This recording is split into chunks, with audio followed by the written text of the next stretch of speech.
Okay, let's dive into this. Welcome back to The Explainer. Today, we're unpacking what we call the metamorphosis of hardship. We're analyzing this incredibly intense, highly concentrated motivational monologue from the Lakeshore Brothers. It's a really dense spiritual take on the nature of human pain, chaos, and ultimately transformation.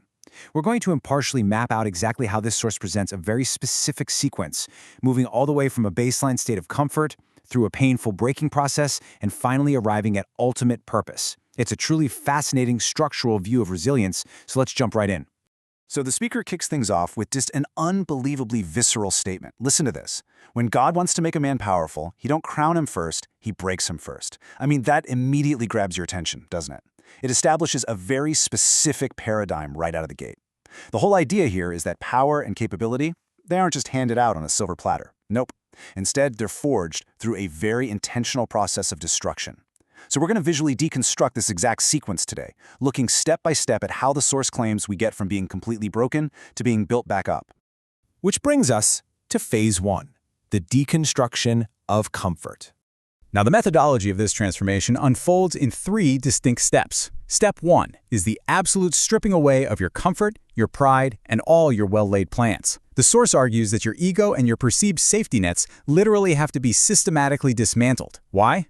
Well, because the speaker claims it's the absolute only way to get down to what is genuinely real. Once those superficial layers and false securities are entirely gone, step 2 is where the molding piece by piece really begins. It's a delicate, deliberate process that ultimately leads us right to step 3, the rebuild. You can kind of think of it like an architectural project, right? You have to completely clear the site and dig deep into the dirt before you can pour a foundation that's actually meant for a skyscraper.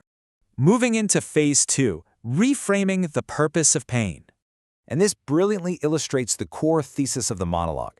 On one side, we have our default, instinctual human reaction to hardship.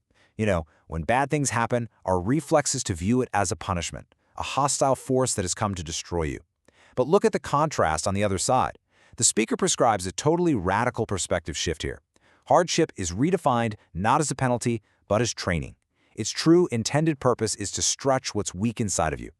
The argument being made is that this pain isn't a consequence for doing something wrong, rather it's the absolute necessary preparation required so you can actually carry the weight of your destiny. It's really a complete neutralization of the victim mindset. Next up, Phase 3, the mechanics of chaos. Here, the source makes a stark, absolutely uncompromising claim. You don't grow in comfort, you grow in chaos. It's a fascinating argument about the fundamental physics of personal growth. It's stating that the exact pressure that feels like it's breaking you right now, that is the identical force required to make you unstoppable later on. Comfort, within this framework, is essentially synonymous with stagnation. So chaos isn't something to be avoided. Chaos is actually the forge where the real growth happens. But what does this chaos actually look like when we step away from the high-level theory? Well, the speaker connects these grand, abstract spiritual metaphors directly to very universal, highly relatable human experiences. We're talking about every bad day, every betrayal, every heartbreak, every tear, and every sleepless night. By listing these out, the source shows exactly how this divine molding manifests in your everyday life. It takes the heavy, esoteric idea of destiny and training and grounds it firmly in the very real, visceral sting of a personal betrayal or a professional failure. According to this, none of it is accidental. It's all just part of the curriculum. So, the crucial point is how you choose to interpret the absolute rock bottom.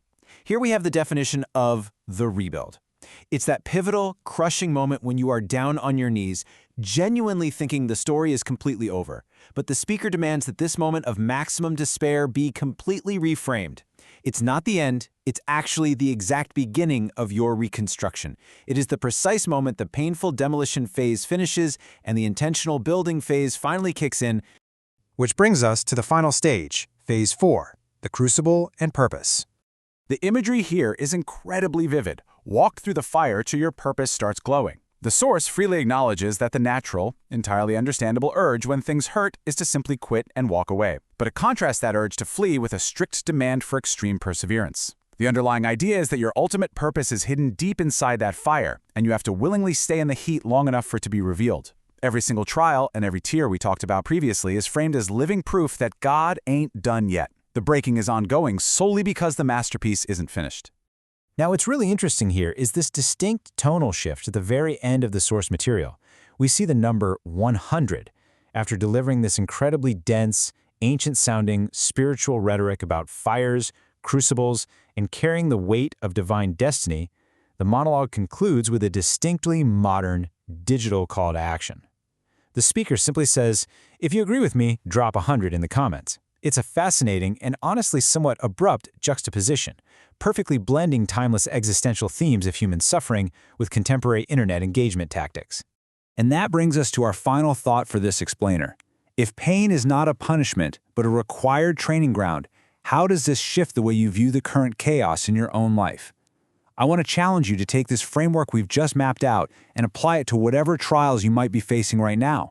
Whether you align with the spiritual elements of the source or simply the brutal psychological resilience it promotes, it's an incredibly powerful lens.